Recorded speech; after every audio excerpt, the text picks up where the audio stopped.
indications of birth complications from the very beginning. I'm bleeding, getting weaker, and they just left me there for several hours until someone else came in to clean the room. She said, "Oh, you're still in here." And they couldn't believe it. For decades, women didn't speak about birth injuries.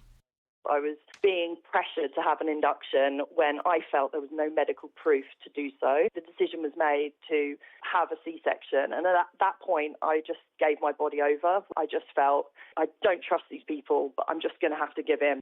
Today on BBC Radio 5 Live, they most certainly did. The consultant cut me. My partner and my mum was paddling in my blood. It was all over the room. They had to shut the room off completely.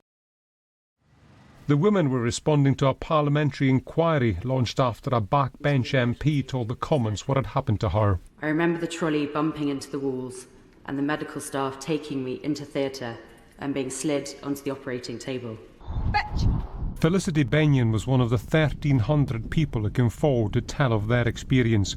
After her son's birth 8 years ago, she needed an emergency hysterectomy. The surgeon, however, mistakenly cut out her bladder, leaving the mum of two reliant on a urostomy bag for life. I'm not going to suddenly regrow a new bladder. I live with my stoma. I live with the physical incapacities it has created through that.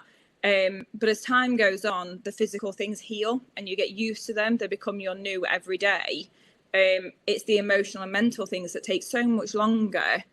Among the themes the inquiry identified were a failure to listen when a woman said something was wrong, a lack of informed consent, medics not properly explaining specific procedures, and a lack of pain relief, with women in acute pain being given just paracetamol.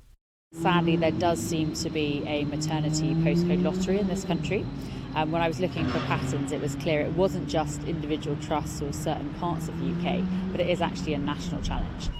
The birth trauma inquiry want the government to invest in more midwives and to appoint a maternity commissioner, someone directly responsible for improving care across the NHS. Ministers say they're aware of the problems.